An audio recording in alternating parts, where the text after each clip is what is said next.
করবে? বাইরে যে এই বাসন কুসন গুলো পড়ে আছে সেগুলো মাজা ঘষা করবে কে? বাড়িতে কটা ঝি চাকর আছে?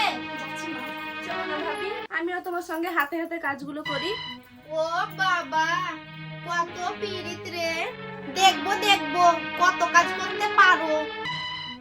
দেখি দেখি তোমার মা বাবা কি গয়না পরে শ্বশুর বাড়ি পাঠিয়েছে। গলার এই দুটো সোনা না ইমিটেশন?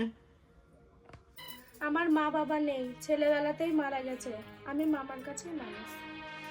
ও, মা বাবাকে খেয়ে বসে আছো? কি ধনী মেয়ে। এখানে এসে আবার তো নতুন করে মা পেলাম। ও বাবা, কি কাব্য মারা কথা রে বাবা। শিখে নাও মেজো বউ, শিখে নাও। আমারও সামনে একটা মেয়ে আসে না। দেখি তোমার গলার ওই হাত দুটো দেখি।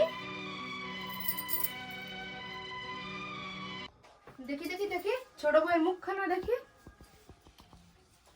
তোকে আবার কে খবর দিল? রন্টুর বউ ভাতে যাবো বলে তৈরি হচ্ছিলাম, হঠাৎ তনু গিয়ে বলল, মা তোমার ছোট ভাইয়ের মুখখানা তো বেশ। দেখ তো ওর গলার হারটা সোনার না ইমিটেশন? আমার তো মনে হচ্ছে কি এটা সিটি গোল্ডের। মা দেখেছেন আমার বিয়ের হারটা কি চকচকে, আর এটা কেমন মনে হচ্ছে কি মিটমিটে। ভালো লাগে না দেখে। এটা আমার মায়ের গয়না, মা মারা যাওয়ার সময় মামার হাতে দিয়ে গেছিলেন। এই সুটকেসে আরো আছে। দেখি দেখি দেখি, সরো না, দেখি বাপের বাড়ি থেকে কি আনলে।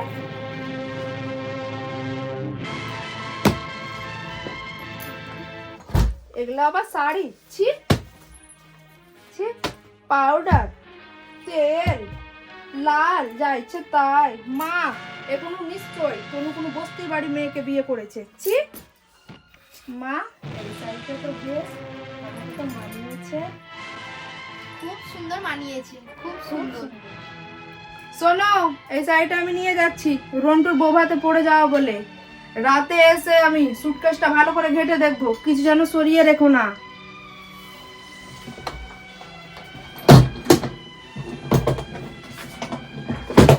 মা নজর রেখো।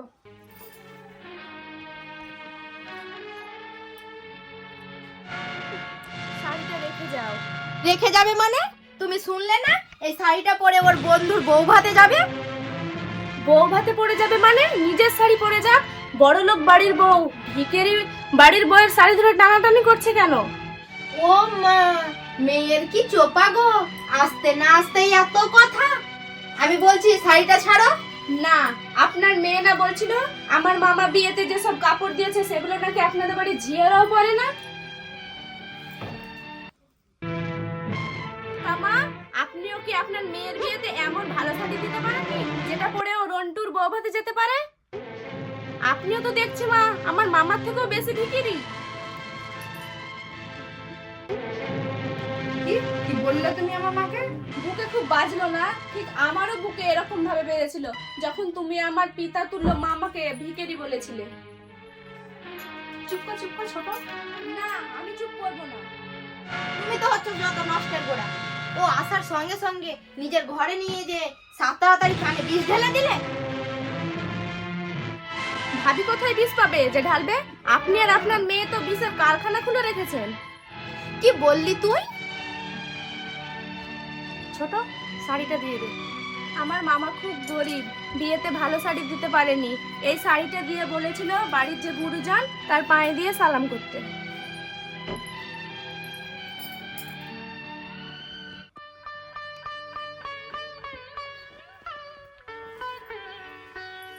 কি বললে গো তোমাকে? মা থাকতে আমাকে ছোটবেলায় মাকে হারিয়েছি, এই বাড়িতে কত আশা নিয়ে এসেছিলাম নতুন করে মা পাবো বলে। কিন্তু ভাবি এনার যা মুখ দেখলাম এ তো মায়ের মুখ নয়। শাড়ি দিয়ে সালাম করলে আমার মরা মায়ের আত্মা কষ্ট পাবে। শুনলে মেজবাবু, শুনলে? যত বড় মুখ নাই তত বড় কথা। রন্টুর বউ ভাত থেকে আসছি, তারপর তোমার হচ্ছে। দাঁড়াও, যাবার আগে যে শাড়িগুলো ছুঁড়ে ছুঁড়ে ফেললে সেগুলো সুটকেসে তুলে দিয়ে যাও। তুমি বড়লোক বাড়ির বউ, তোমার বাড়িতে 10-20টা ঝি থাকতে পারে, এই বাড়িতে তো নেই, তাই কাজটা তোমাকেই করে যেতে হবে। ছেড়ে দে ছোট। তুমি চুপ করো ভাবি, রন্টুর বউ ভাতে যেতে গেলে কিন্তু তোমাকে এই কাজটা করে যেতে হবে না।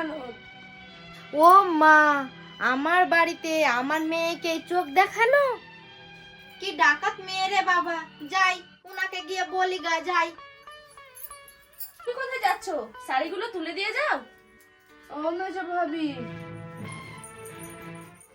ও বড় ভাবি, ছেড়ে দে ছোট, ছেড়ে দে। না ছাড়বো না, এগুলো না তুললে কিন্তু রন্টুর বউ ভাতে যেতে দেবো না। তোর দেখ ভাল লাগে না।